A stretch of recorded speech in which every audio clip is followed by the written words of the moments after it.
Bismillahirrahmanirrahim. Assalamualaikum warahmatullahi wabarakatuh. Alhamdulillahirabbil alamin wa bihi nasta'in ala umuri dunya waddin. Wassalatu wassalamu ala asyrafil anbiya'i wal mursalin wa ala alihi wa sahbihi ajmain, amma ba'du.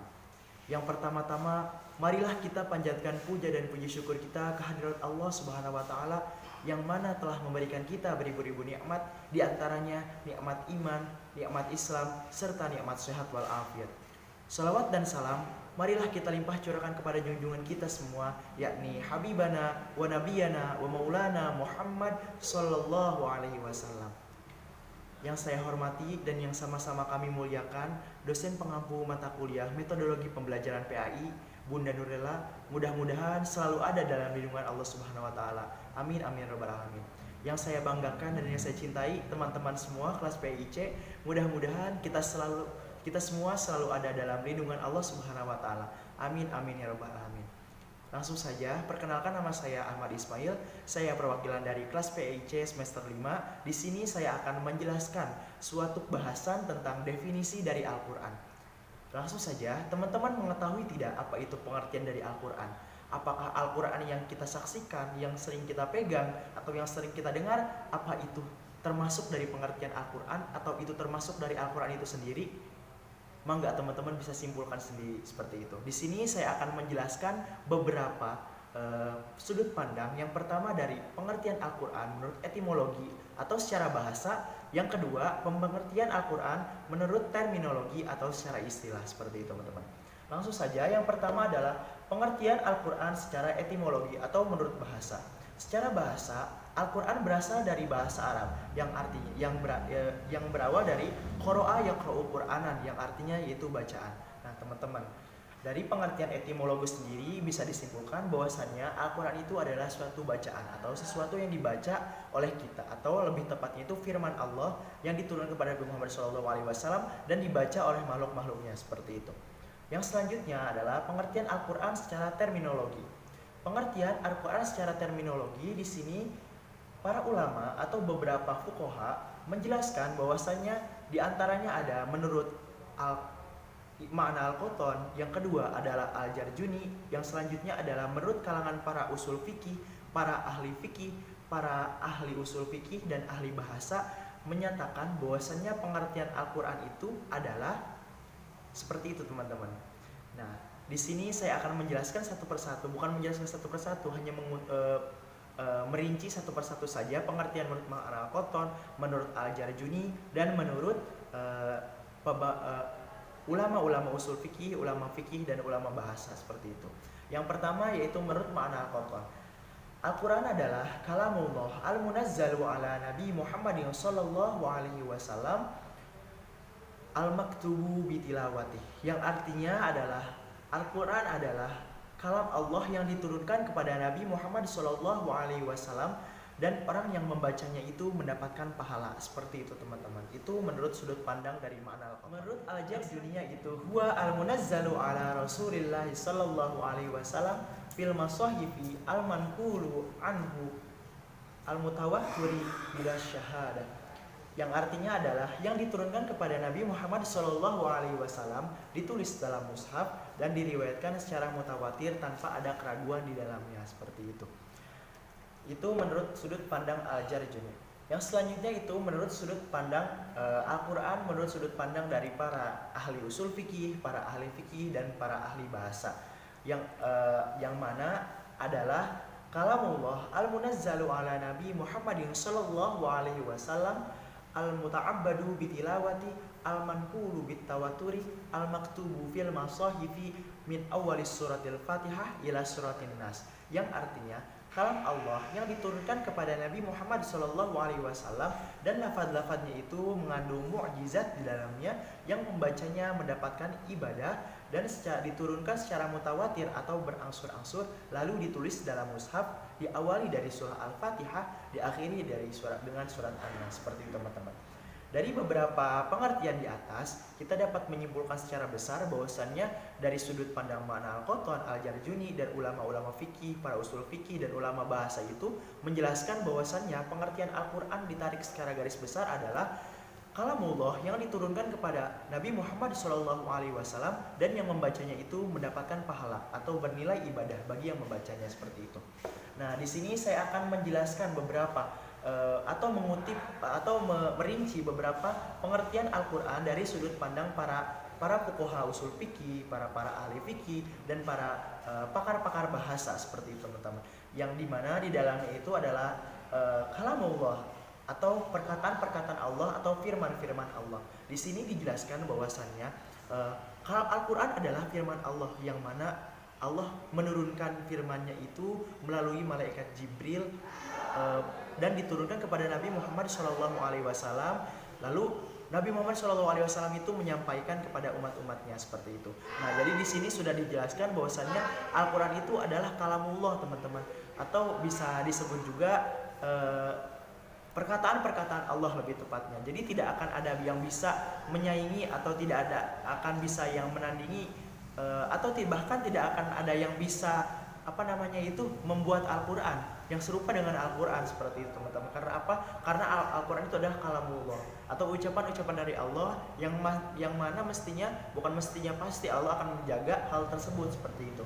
Yang selanjutnya adalah Al-Qur'an adalah sebagai mukjizat, seperti itu. Dari dalam ayat Al-Qur'an sendiri itu adalah mukjizat yang diberikan atau mukjizat yang terbesar yang diturunkan kepada Nabi Muhammad SAW. Nabi Muhammad SAW sendiri sebenarnya memiliki banyak sekali mukjizat yang diberikan oleh Allah Subhanahu wa taala. Di antaranya bisa mengeluarkan air dari beberapa jarinya, seperti itu, bisa membelah bulan dan lain-lainnya. Dan ini adalah Al-Qur'an adalah salah satu mukjizat yang terbesar yang diberikan oleh Allah Subhanahu wa taala kepada Nabi Muhammad SAW. Maka dari itu kita berhak wajib mengimani bahwasannya Al-Qur'an ini adalah kalamullah yang diturunkan kepada Nabi Muhammad SAW. Seperti itu teman-teman, sebagai mukjizat yang paling besar dan yang paling agung yang dimiliki oleh Nabi Muhammad adalah Al-Qur'an diturunkan secara mutawatir atau berangsur-angsur. Nah teman-teman, mungkin teman-teman beberapa ada yang mengetahui bahwasannya Allah Subhanahu wa taala menurunkan Al-Qur'an ke bumi ini, lebih tepatnya kepada Nabi Muhammad SAW itu melalui beberapa tahapan. Yang pertama, tahapan pertama yaitu Allah Subhanahu wa taala menurunkan Al-Qur'an ke Lauhil Mahfuz secara langsung atau 30 juz, seperti itu.